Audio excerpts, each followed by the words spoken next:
Hello. Welcome to episode 391 of the Sunday New York Times Read Along. My name is Neil Parekh, and I am the host for today. We are going to be focusing on Iran, Robert Mueller, uh, the CBS News Radio, and special sections from the New York Times, Flavors of the African Continent, and the New York Times Baseball Preview. We are live on Facebook, Twitter, LinkedIn, YouTube, Instagram, and our Digimentors website. Please like, comment, share, retweet, do all the things you do to share this show with people who might be interested.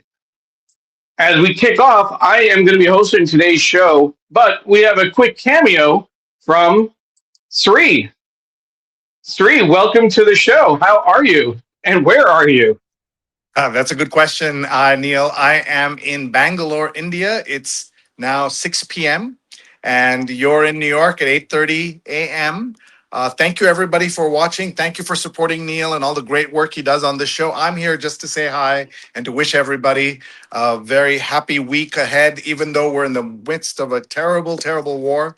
Having now been out of the country since basically the war started, I have now seen what's happening in Singapore, in Hong Kong, Colombo, Istanbul.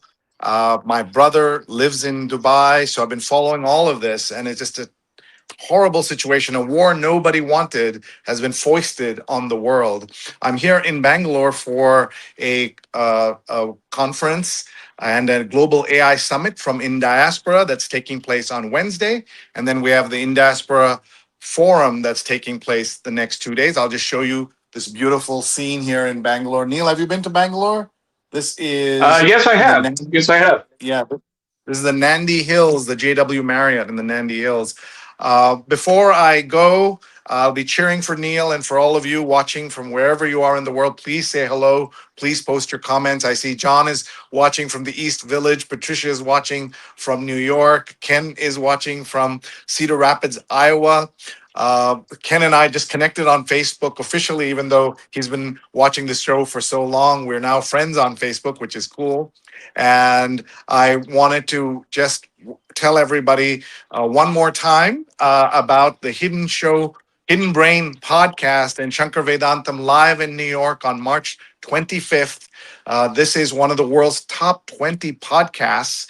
A great friend of ours, friend of the show, someone I've known for 30 years. Shankar has the third leg of his show, of his Hidden Brain podcast live is in New York on Wednesday at 7:30 p.m. Please go to hiddenbrain.org, hiddenbrain.org, and you can find out all about the show.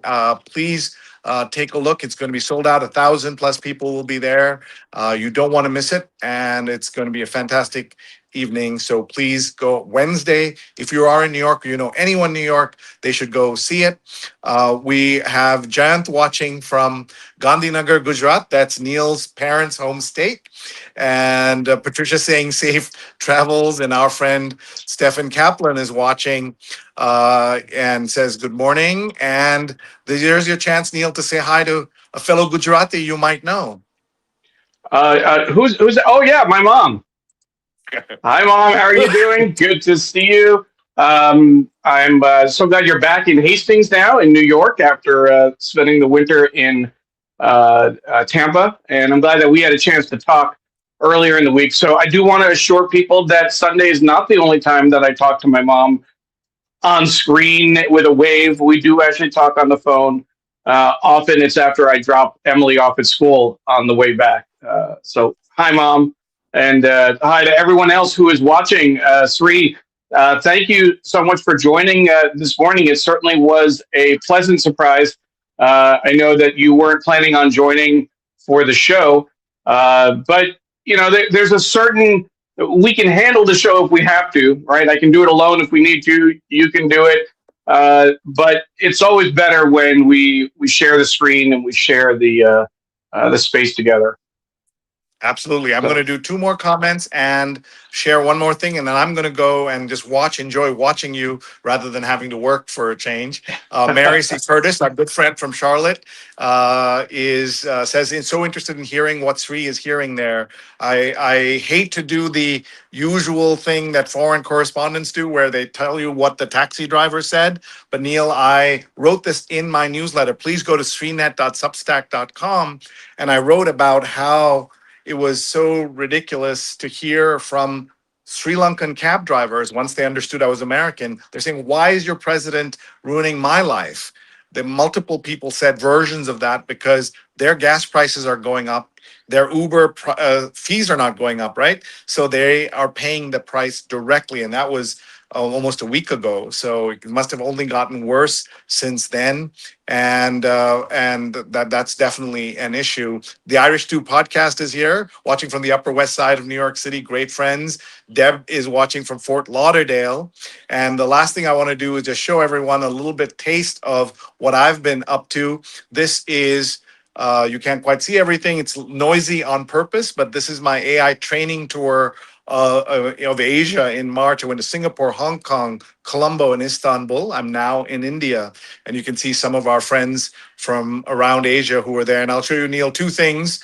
One, the gentleman in the middle row on the extreme left showed up from Shanghai to meet me. That's my friend Yao Ming Chen, not the famous basketball star, but he came from Shanghai to spend the day and watch me speak, which was wonderful. I also was joined by my father-in-law and father in Colombo, which was a real treat for me.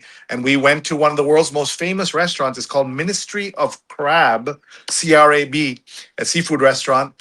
And we had lots of fun there. So I don't know if you're a crab eater, but if you are, then you've got to get to Ministry of Crab in Colombo, Sri Lanka. in fact, I had crab cakes last night, Sree. So there is a, we'll see. Next time I'm in Colombo, I'll see what I can do. And But yeah, and I'll also say to everybody, if and our friend Ying Chan, who's watching, is right there in the middle row. Second photo is Ying, who's at yeah, Hong Kong University, who we did so many projects with, and we're so happy that I was able to work with her again on this project. And we've got many other shenanigans planned. But Ying, thank you for watching from Hong Kong. And those are her colleagues. The next three photos are all colleagues of Hong Kong University. Ruby Yang, the Oscar winner who runs the School of Future Media, which sponsored my Hong Kong tour. Yuli Gilke, who is running the AI in Cinema Filmmaking course and master's program. I also got to meet with Professor Ken Wong at the School of Governance and Policy. Those are two brand new schools that have been launched in the last month, Neil, and that just tells you how much things are changing in the world. And places like Hong Kong, Singapore are going to benefit, sadly, or as circumstances are, given what's happening in the UAE right now. So we're going to watch kind of the further rise of places in the middle, in Southeast Asia and East Asia. And Ying says, "Thanks for stopping by." All right, I'm going to yeah. go. I'm going to let everybody enjoy Neil's look at the world. And Apollo said he made it to Shankar's show for the Hidden Brain. So Hidden Brain tour. If everybody goes to hiddenbrain.org, they can also join March 25th here in New York City. So everybody join. And And I'll say goodbye, everybody. Thank you, Neil. one last comment, Sree. Ying said thank you for stopping by. So we want to acknowledge that, and I also say thank you for stopping by for this show. As folks, for folks who may have joined in the middle of that, Sree is traveling, but he stopped in for a quick cameo this morning, and he'll leave with a quick view outside his window. So thank you, Sree. Appreciate that, and good luck. Safe travels. He will be back. Sree will be back next week for the show. So we'll be back to our regular. What's that, Sree? Tickets are some tickets Yes. from India to the US are $10,000 Yes. economy. So I might be doing the show from here for a month. We'll see. You might be staying for a month or so. Yeah. We'll we'll figure it out. Bye, Sree. Thank you. Thank you. That was, of course, Srinivasan. And thank you, everyone, for joining us for the Sunday New York Times read along. This is one of our favorite shows. And, we definitely have different ways of handling when Sree is traveling, when I'm doing it solo, etc. We do what we have to do, and we are excited. There's a lot to cover in today's show, and I'm hoping that you will hang with me for the hour. Hopefully, we won't go longer than that. The we will be going back to our kind of original style of doing the show in terms of really focusing on the paper, which is going to be fun. We haven't done that in a while. We had a special guest last week, as you know, focusing on India Giving Day.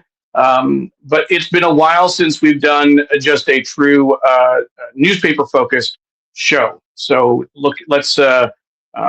looking forward to doing that. There's so much to cover, so much content to get through this week. Of course, we'll be talking about Iran, Robert Mueller, the death of CBS News Radio, and the investigation into Cesar Chavez and how he raped and abused women throughout his career as a farm worker organizer.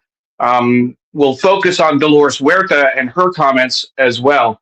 There are also special sections from the New York Times on our website, a special cooking section, Flavors of the African Continent, and the baseball preview. So I want to give you just a glimpse of what you can find. You can scan the QR code if you want to get the PDF of the New York Times investigation into Cesar Chavez.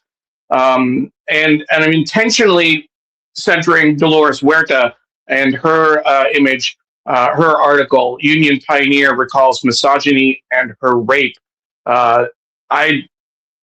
As much as this is a story about Cesar Chavez, it's much more a story about Dolores Huerta and the other women who came forward. And I'm so proud of her for doing that. We also, as I mentioned, have the New York Times special section on cooking, Flavors of the African Continent. I am looking forward to that. I don't do a lot of cooking, but this section and the description just looks really great. And I will note that flavor, let us gather, you can see is the headline on the special section. It's not, in terms of flavors of the African continent. I took that from the description of the piece, not the actual title, the way that the New York Times put it. So I just wanted to clarify that. It was the best way that I knew of in terms of sharing the piece. And then, of course, we have the baseball preview. This is the annual preview section for the baseball season coming up. And, of course, they're incredible articles. We have the PDF on our website as well, which is really just incredible. So proud that we get to share these kinds of assets with everyone, and that's from our very close relationship with the New York Times and with Tom Jolly and Wayne Camadoy. So thank you, shout out to them for all of their support and all of their work. So hopefully you had a chance to scan those QR codes. You can find the links on our website as well. And we will definitely talk more about this during the show. A few other folks who have checked in, Diane Stefani watching on Twitter via Spin Class. Thank you, Diane. And Deborah Bernick watching from DC, the DC area, Arlington. The cherry blossoms are coming soon. That is good. I'm hoping, here's a tech question. It says that I'm frozen. My mom thinks I'm frozen. If I'm coming through, please let me know.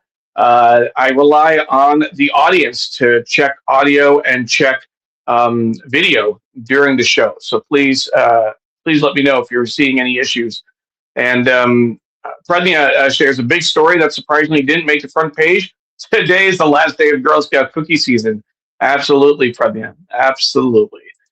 So with that, let's go ahead and turn our attention to the paper and get some good time in with and Apollo and Patricia are both confirming that we're all good as far as the video. So that's great. And Patricia says she can hear me as well. Quick shout out to Rose saying hi from Connecticut. Okay, so with that, let's go ahead and switch to the paper and spend as much time as we can focusing on the news. Again, want to give a quick shout out. Of course, the show is produced by Digimentors, the consulting firm that Sree started with his friend Andrew Lee several years ago. And I am proud to be the vice president of events and communications. And we will get going in just a moment. Transitions are always a little tricky when I'm doing it solo, so appreciate your patience with that. And we will switch to the show in just switch to the camera in just a moment. There we go. And there's the paper right there. So we have the front page of the paper, and we'll focus on the front page and also get to the special sections. The lead on the right is a news analysis.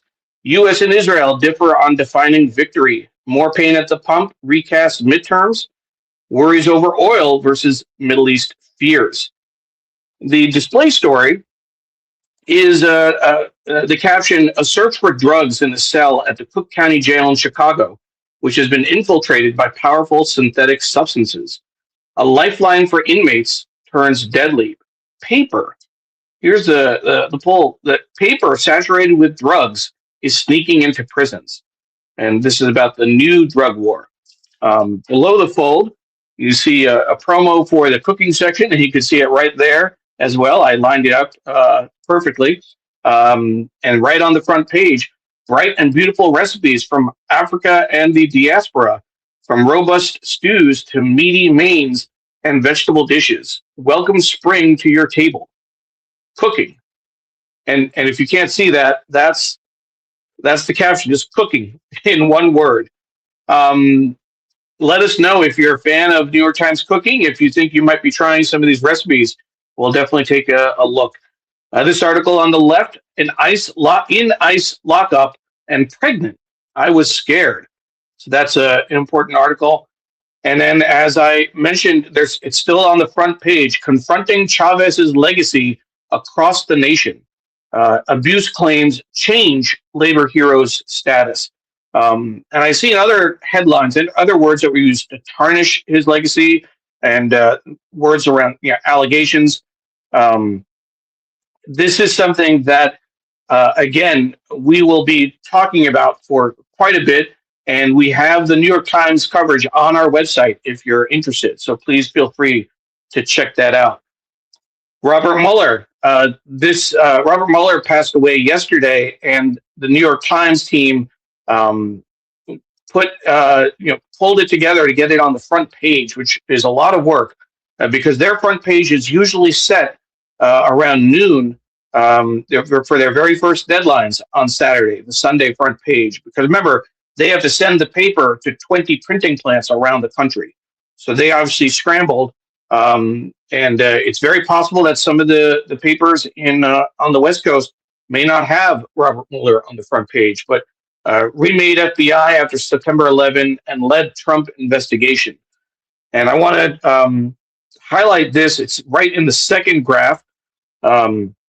If folks did not see President Trump's comment on Truth Social, upon hearing Mr. Trump remained unforgiving of Mr. Mueller's investigation even after his death.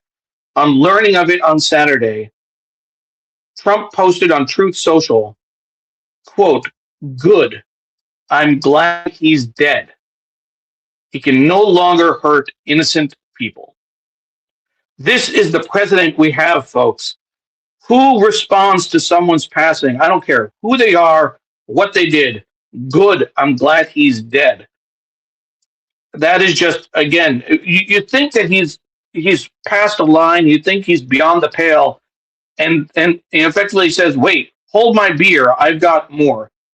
Absolutely incredible that he would say that.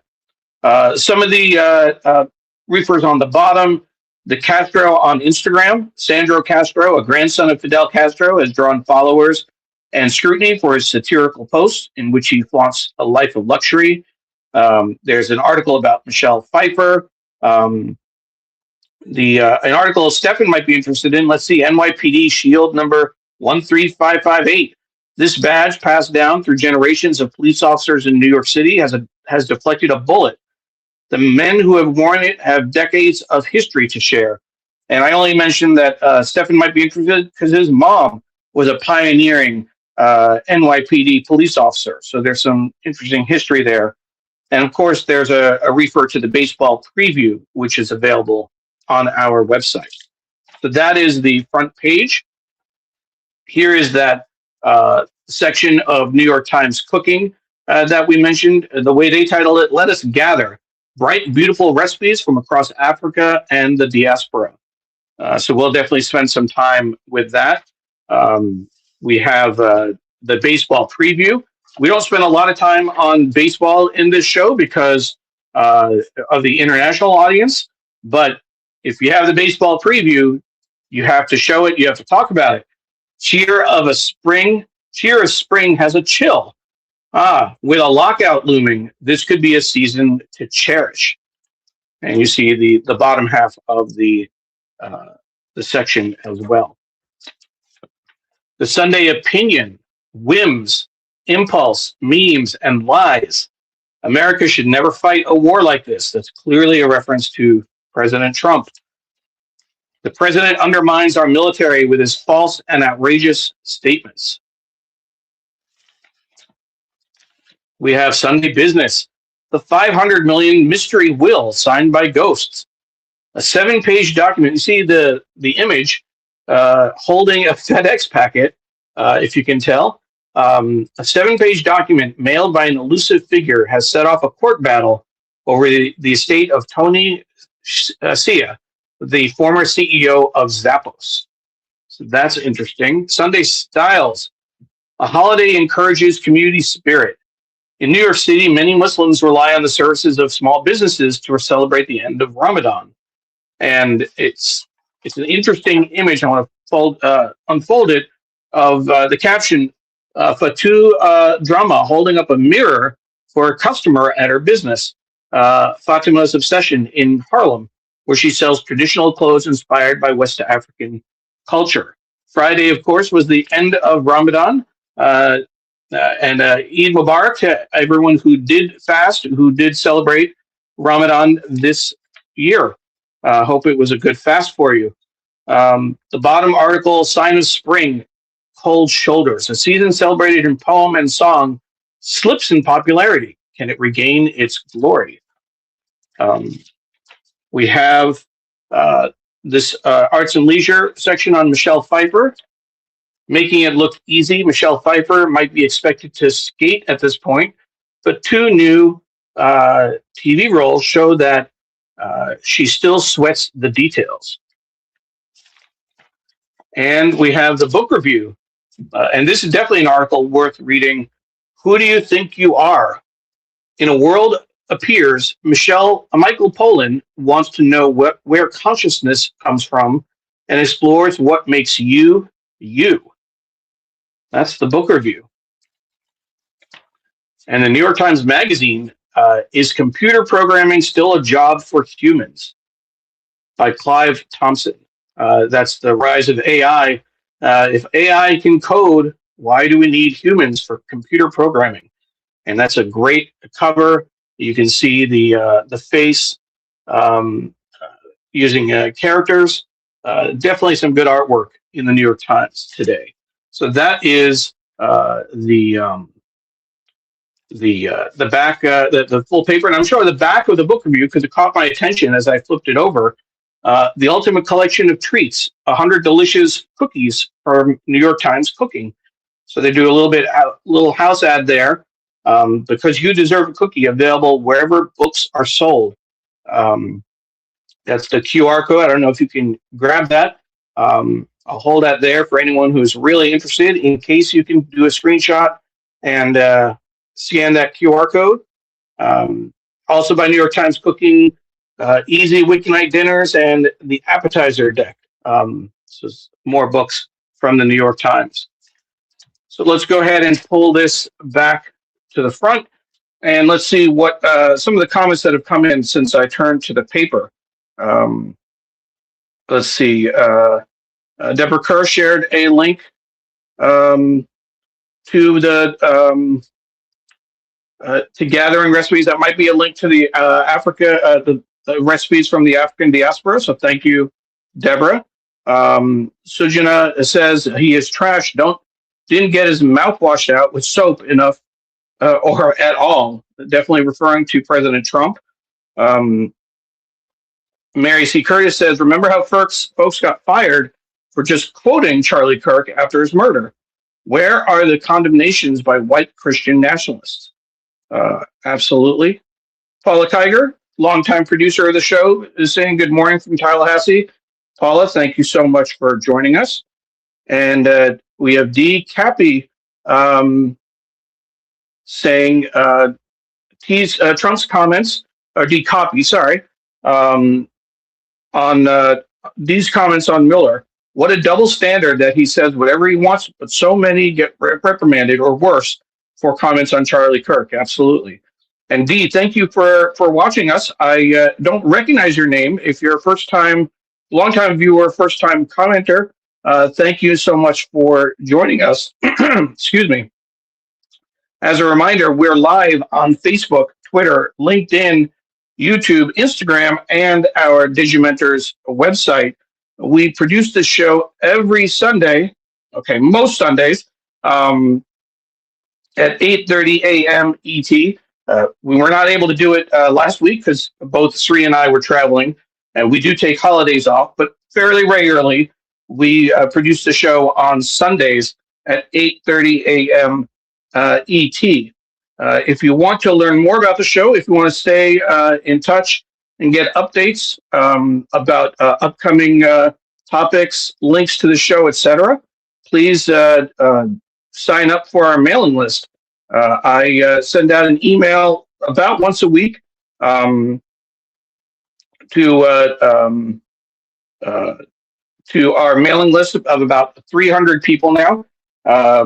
Just to give you a heads up on where to find the show on various channels, what topics we'll be covering, and if we have any special PDFs to share from the New York Times. So you can join the mailing list by sending me an email, neil@digimentors.group, neil@digimentors.group. So let's go ahead and dive into the paper, and I'm going to actually set the front page aside so we can focus on these special sections, and then we'll come back to the front page. So this is the New York Times special on cooking. So let's get this out of the way real quick. Okay, so the New York Times, Let Us Gather. And as a reminder, you can get the PDF of the New York Times, this cooking, from our website. You can go to tinyurl.com/NYT African Cooking, tinyurl.com/NYT African Cooking to get the PDF. And I think it'll be worth it.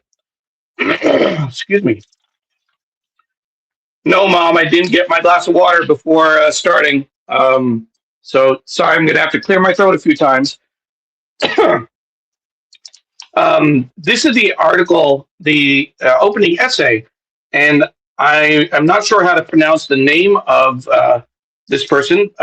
Yewande Komolafe, I'm going to guess, has been a recipe developer and columnist for the New York Times since 2018. and I thought it would be worth it just to share what they wrote. As a reserved extrovert, I love cooking and hosting in my home and the feeling that sharing a meal gives me. My instinct has long been to create a detailed, curated plan, one that admittedly does not always work. I've had to pivot, turning underproofed doughs meant for rolls into crackers or soggy jollof rice into panko crusted fritters. But the goal isn't perfection. It is to open up my space and myself to family, friends, and sometimes even strangers. To understand and share my approach to these meals, I selected the following recipes from New York Times Cooking that highlight the flavors of the African continent. That's where I took my title from. Its diaspora and beyond. A focus of my work as a Times columnist. Practically all are drawn from everyday life and tell a rich culinary story. So it focuses on menus, appetizers, sides, mains, and desserts. Excuse me. So menus. Each of these suggested menus is a journey, evocative and riddled with flavor. Every course is an invitation to fill your kitchen with scents that waft across your nose. I do not remember seeing that kind of prose on a New York Times cooking special. This is really this looks different and feels different than other cooking inserts that I've seen. The menu A, so I guess there are three menus that looks like.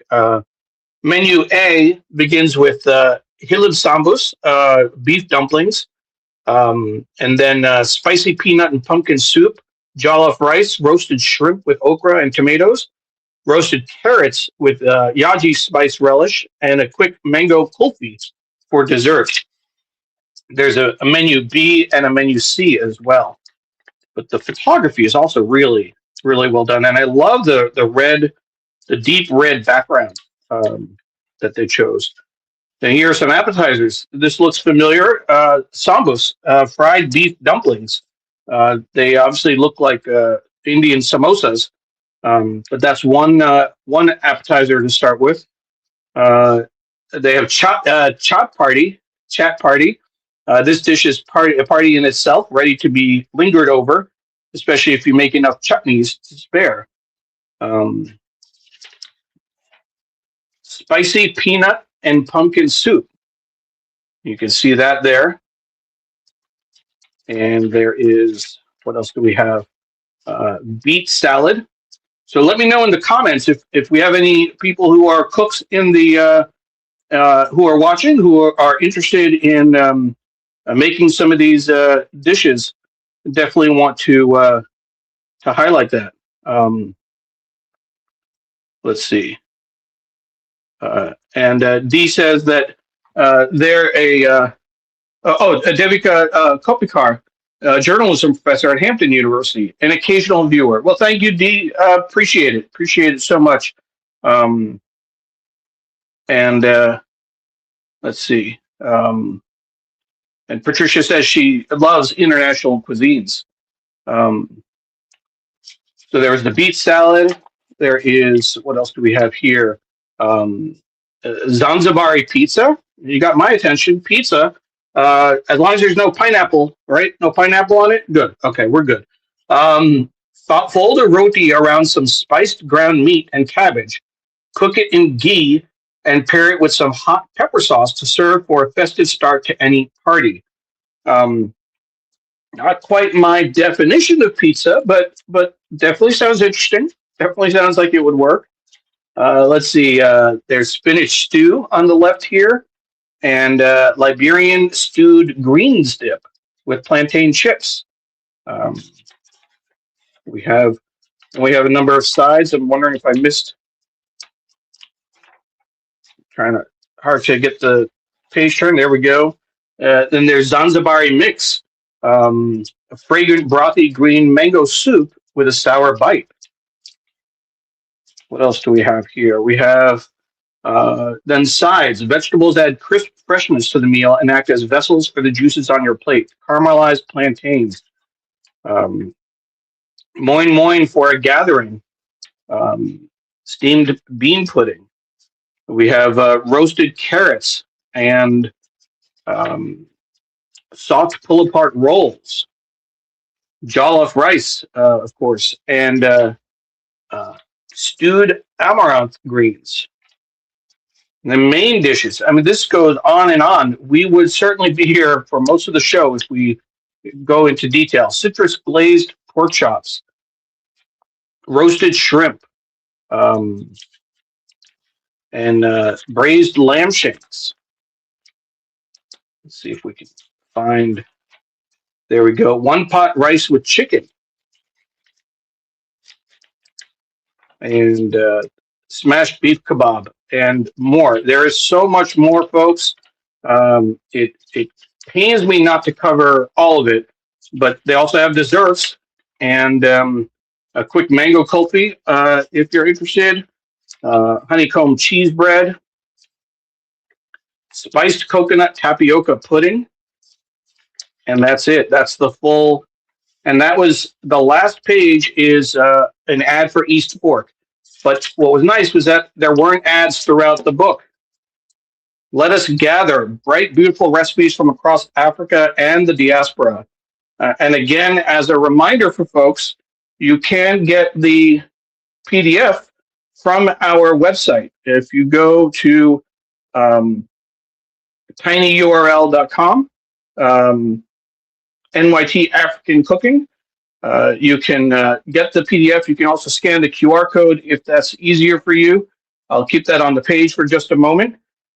Again, download this special section, Flavors of the African Continent.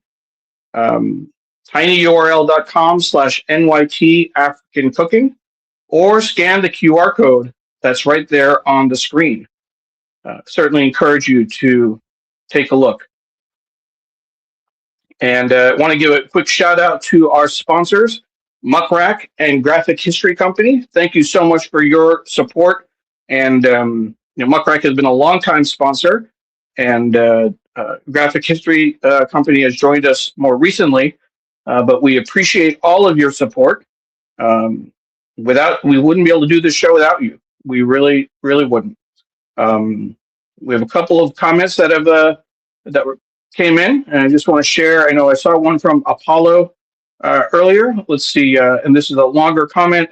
It'll be interesting to see how the New York Times cooking section handles Black American cuisine, if it's included at all. It's part of the diaspora, but some Black Americans are delineating because there's concern the community's history and contributions to America are being erased. Black Americans are calling themselves foundational Black Americans, emphasizing history and lineage. The reaction is the claims that immigrants did not build the country from its foundation. It's a touchy subject, and I think there's the comment is longer on Facebook. We can only bring in so much into our platform, but certainly appreciate the sentiment, Apollo. Jonathan says they sound fantastic, but how many are for one? That's a good point. That's often an issue in terms of recipes, much less recipes, but even in terms of shopping. When you go out, prepared meals often come in larger sizes. That might be something. I don't know if New York Times Cooking, if someone is more familiar or can do a quick search, whether they have a set of recipes that are just for solo diners. That would be interesting to point out. And let's see. Dee says that they're a cook and would like to try the pumpkin peanut soup. Actually, many recipes sound good. I'm a New York Times digital subscriber, but not the cooking app. So Dee, that PDF on our website is perfect for you. Hopefully you've been able to get to it. Again, the URL is tinyurl.com/NYT African Cooking. tinyurl.com/NYT African Cooking. And if you go there, you'll be able to find the PDF right on our website. If you have trouble finding it, shoot me an email. I'd be happy to follow up with you after the show. And if you are interested in joining our mailing list, please do so. Again, my email address is neil@digimentors.group, neil@digimentors.group. Group. So we will move on from cooking, although I see several other. Dr. Tachi is saying hello from Fort Lauderdale. Um, Ken says the freezer is your friend, Jonathan, or John rather. And Dr. Tachi is going for that PDF. Great job. And John says that the has a collection of cookbooks for one, but so far the Times has not published one. I'm hoping, John, that they have a way of filtering their recipes on their website for just one. That'll be interesting to note. So let's take a quick look. Although we usually don't focus on baseball because of the international audience, we want to give it a quick look because some really interesting articles, and there are we do have the PDF on our website as well. So if you want to get the PDF for the New York Times piece, I'll put the ticker on the bottom. You can see that URL NYT, tinyurl.com NYT baseball preview 2026. This preview features articles from writers who are with The Athletic. As you know, of course, the New York Times turned over its sports journalism to The Athletic, but they do have some great writers there. Jason Stark talking about one-sided conversations, writing about one-sided conversations. The new challenge system means the Yankees boon and others can argue with a robot or a wall, which is, they're showing some famous altercations between managers and umpires. There's a story about the Mets, which we can definitely skip over. That's not really important. Nothing to see there. A masterclass in managing. Now, I have, feelings as a Yankee fan, focusing on the Dodgers and certainly wanted the Blue Jays to win. But Dave Roberts did do an excellent job last fall in the World Series. It was a very close game.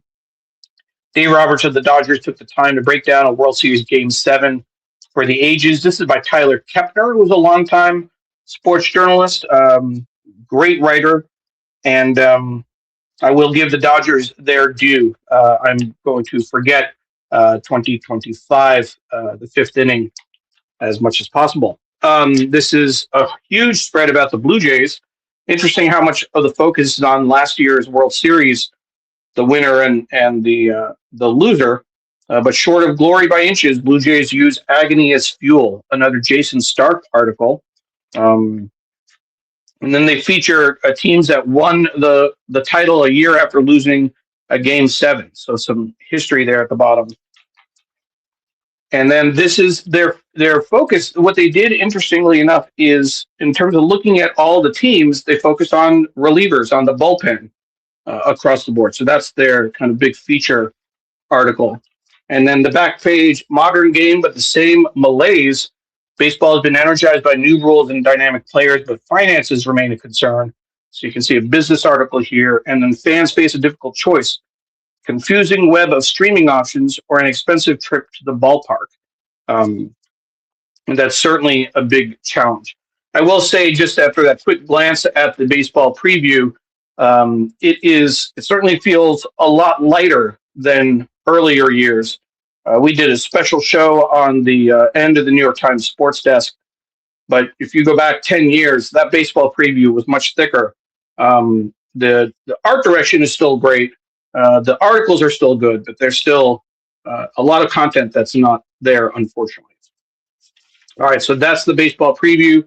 And again, want to make sure that you are able to grab that if you want to. So you can scan the QR code or go to the URL NYT Baseball Preview 2026. NYT Baseball Preview 2026. tinyurl.com. And you can scan that QR code if you want. Okay, so let's get back to the news. And we'll go through some of the sections, and then we will keep an eye on time as well. So here we go. This is the back to the front page. We went through the front page kind of review. One thing I always like pointing out is that the New York Times printing plant at College Point, Sree and I both have had a chance to tour, can print 40-page sections, but the other printing plants around the country cannot, which leads to an interesting inside section. When you're looking at the A-book, when you flip it, this article that's on page 21 gets a little bit more attention if you're just glancing through the sections. 1 year after Trump's $400 million ultimatum, Colombia has changed. And that's certainly worth taking a close look at. It was just horrible to see how he was bullying law firms and universities last year. We'll be curious to see how that things changed on Columbia, on the Columbia campus. So inside the front section, my favorite section, the story behind the story, a window into the lives of New York renters.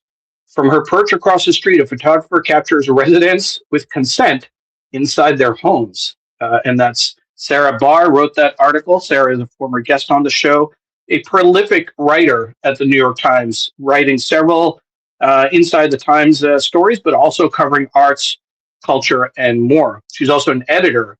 Her full-time role is editor at the paper, but she writes all these other articles in her spare time somehow. The Dateline section, which I think is always interesting, where Times journalists are reporting around the world. Pasadena, California, Montserrat in the Caribbean, Torch on Faroe Islands, which is must be up north, is I'm guessing, and then Dhaka, Bangladesh. That's the fourth place they mentioned. They have a wordplay column, tips for today's crossword puzzle, and here to help. Travel 101, how to prepare for your first river cruise. Inside, international, feeling overshadowed, Zelensky hopes to revive peace talks. And what a great photograph. Zelensky earlier this month in Ukraine, sitting on a park bench alone. That is very, very telling. Here's the article about the Castro on Instagram, who's having some fun, apparently. And here is in France, electing 34,000 mayors gauges political wins. Denmark readied plan to take on United States. That's probably our airfields in Greenland would have been blown up in an invasion. Wow. If you saw the Oval Office visit with charm and restraint, Japan dodges Trump's wrath. When Trump was meeting with the Japanese Prime Minister, made an offhanded remark about Pearl Harbor. Again, put that in the category of never could have imagined that he'd say something like that, but that he went ahead and did it. What else do we have in the international section? Weekly public holiday, Sri Lankans bemoan it. So if Sri was here, we could ask him about it. Wartime rationing slices the work week. The government tries to ease the pain over the energy shortage. That's interesting. Let's see, what else do we have? Many military options to open the Strait of Hormuz, but none are easy. About the war in Iran. And then here's the Iran coverage that we knew we would have this Sunday. U.S. and Israel differ on what victory would look like. Iranian men apprehended at UK base. That's the article on the right there. Pain at the gas pump is recalibrating the messaging for midterm elections. Iran says another attack was launched against a nuclear center. And a diary of war by the president's son chronicles fear under a facade in Iran. A photo released by Iranian state media of President Masoud Pezeshkian Center and his son, Yusuf, fourth from left in Tehran last month, 2 weeks before the war started. And then the national section, the main story, in uneasy time, New Yorkers find comfort in first Ramadan under a Muslim mayor. This is a very happy moment for us, is the pull quote. Go big and go loud. Justice Department strategy to prosecute demonstrators, and charges dropped against woman mistaken for protester in Minnesota church case. And the Robert Mueller obit. So they were able to get not only on the front page, they used a dominant photo in terms of the layout. So if you take a look, that they did, almost the full page here, 2/3 of the page on the right. But when you think about it, they could have used a smaller photo and squeezed another article on the page, or maybe moved some of the text over to the left.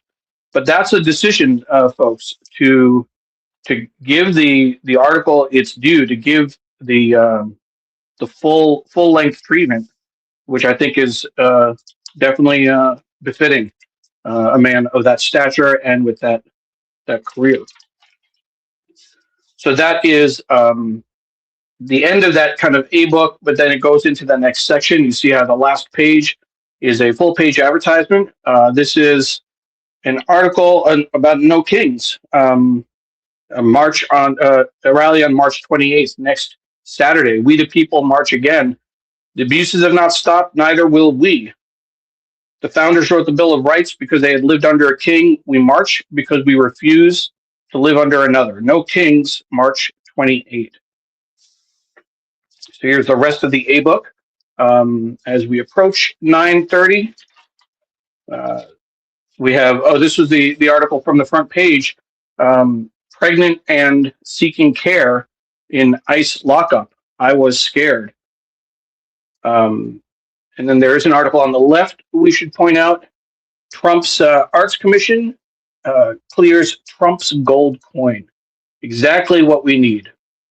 A gold coin with Trump's face on it. And that look, that menacing look, leaning over a table. Just crazy. Can't wait until this national nightmare is over. Laced with drugs, lifeline for inmates turns deadly. This is another front page article with 2 pages inside. You can see that over there. And then an article about erasing Chavez's name from many memorials and revisiting his legacy. Long fight to honor a leader took a day to undo. Fresno, for 30 years, they fought to name that boulevard after Cesar Chavez. And rightfully, they took it down after news broke. The investigation broke about how he raped and assaulted women over a number of years. Then we have the sports section, which we glance over. We'll probably have the obituaries coming up. There we go. Alfredo Bryce Ekinique dies. Novelist bared Peru's upper crust. Patriarch Ilya II, 93, spiritual embodiment of stability in Georgia. Calvin Tompkins, 100, who profiled giants of modern art, is dead. And Albert Zuckerman, 94, book agent behind bestsellers. Here's that article about the NYPD, Lucky, Heroic, Profane, The Tale of S.H.I.E.L.D. number 13558. And let's see, spending Saturday night, the Golden Corral to Bronxway. That's interesting. And hydropower line from Canada could power 1 million homes in the city. That is the front page section for this week's paper. Again, we went through the other sections earlier, and we kind of covered that in terms of what was in the Sunday Opinion, in the business, the styles. Arts and Leisure focused on Michelle Pfeiffer, and we had, of course, the book review. Who do you think you are? In a World of Peers, Michael Pollan wants to know where consciousness comes from and explores what makes you you.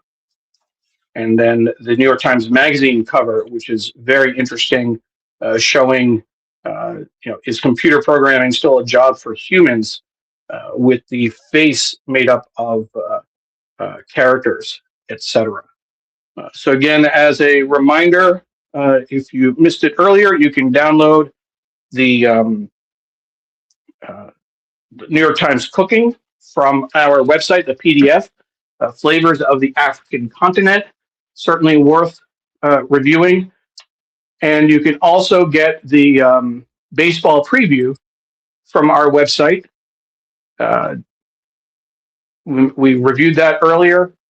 And as I mentioned, we have coverage of Cesar Chavez and the article focusing on Dolores Huerta. They have the New York Times investigation and the Dolores Huerta article as PDFs on our website. You can get that by going to tinyurl.com, NYT Dolores Huerta. And intentionally, I centered Dolores Huerta in the story. It is something I'm very, I felt very strongly that she was able to share her story after 60 years of, having experienced that rape, and she kept quiet because she didn't want to hurt the movement. She didn't want to impact all of the work that she'd been doing, which is incredible. Obviously, she also felt that she couldn't, she couldn't raise that issue over time. It was a very different time, and she had been dealing with misogyny and worse since the beginning. But I am very proud that she was able to speak up and share her truth after so many years. After I think I'd mentioned earlier that I had a chance to meet Dolores Huerta recently at an event for the John and Lillian Miles Lewis Foundation. It certainly was an incredible honor to meet with her. She spoke at the John Robert Lewis High School here in Alexandria or Springfield, Virginia, and she spoke to the students. I had a chance to meet with her and talk with her. And what I would say is that she was, and we also, as part of my work with the Southern Poverty Law Center, interviewed her for a podcast. And she is 96 years old, but as strident and feisty as ever. She is not holding back at all. And when news broke, when she shared her comments of being raped by Cesar Chavez, I couldn't have been more proud of her and more proud that I had a chance to speak with her. It really is incredible. And as a survivor myself, as many of you know, I was abused by a neighbor when I was 7 years old. I've shared my story here and on other podcasts. There's never a question, particularly with the amount of research and time the New York Times put into their investigation. There's never a question of whether or not these allegations are true when it has so much weight behind it. So I want to give that shout out to Dolores Huerta. Let's catch up on any comments that I may have missed. Again, when I'm looking at the paper, it's a little hard to look back at comments. Certainly not to be able to get them at the right time. Naomi says that she's repulsed but not shocked by Trump's racist, sexist, and ignorant insults. Vile, revolting, and incapable of understanding world history. I couldn't agree more. Well said, Naomi. Mary Curtis says she had the honor of meeting Dolores Huerta at a conference at Harvard Law a few years ago. I never thought she got her due as a leader and activist. Absolutely. And if you read the articles, you can see that she was being belittled and undermined from the very beginning. In fact, there's a story about how there was a big announcement that was going to be made, I believe, in Washington, D.C., and Cesar Chavez said that, Dolores, we need you in Florida. We need you to go to Florida to handle an emergency situation. So she packed up and rushed to Florida, only to find there was nothing going on there. It was only an effort to get her out of the way so they could make the big announcement. The men could make the big announcement. Patricia says, thank you, Neil, and the entire production team. Patricia, just so you know, it's Thank you, Neil.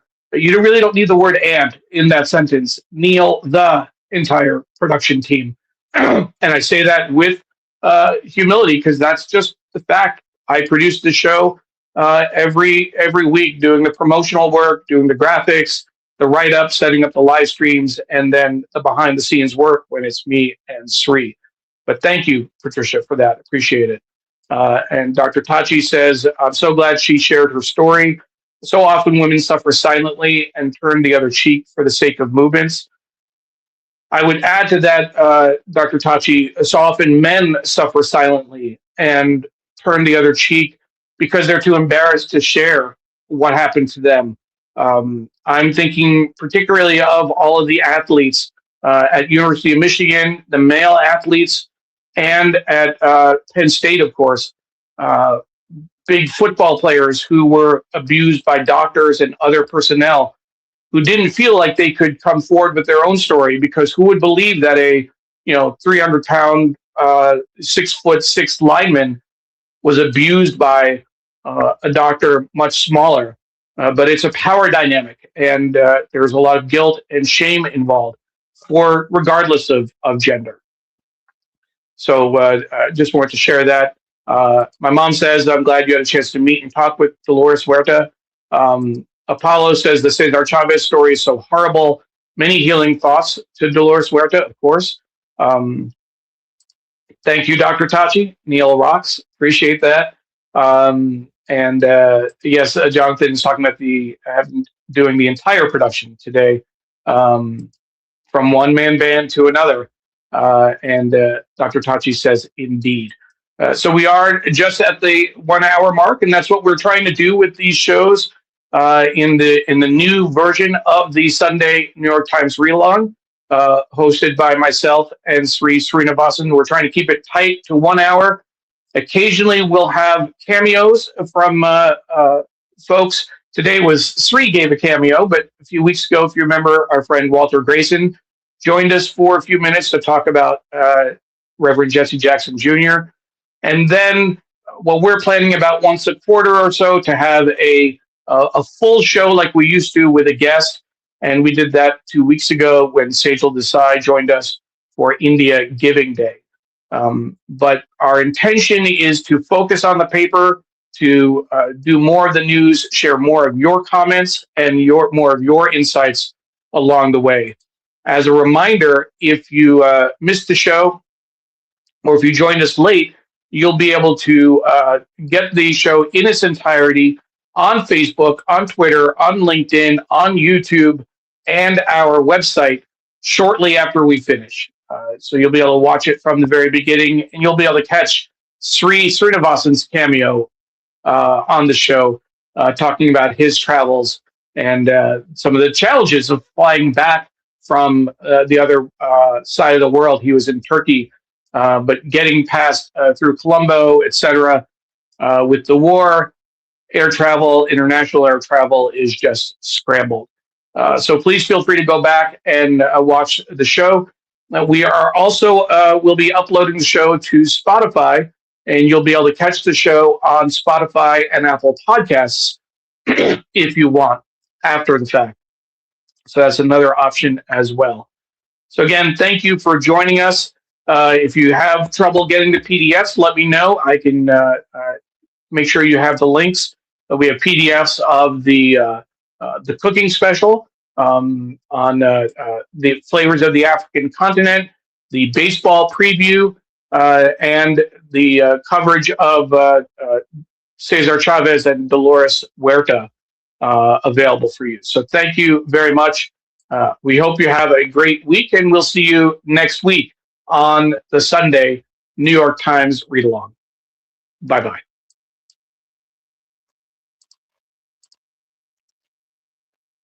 And that's, we'll quick, Eric Sharfstein joined us from Chappaqua, New York today. Eric, if you weren't watching, if you only just joined, make sure to go back and watch the replay, unless you watched the whole show and didn't comment till the end, which is also fine.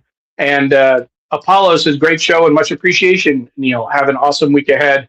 And I do want to give a quick shout out, Apollo. Thank you for all the messages you've been sending me on Instagram and elsewhere, to keep that personal connection going. It really does mean a lot, and I appreciate that. Dr. Tachi says, great show as well. So with that, we will end the show and look forward to seeing you next week. Thank you.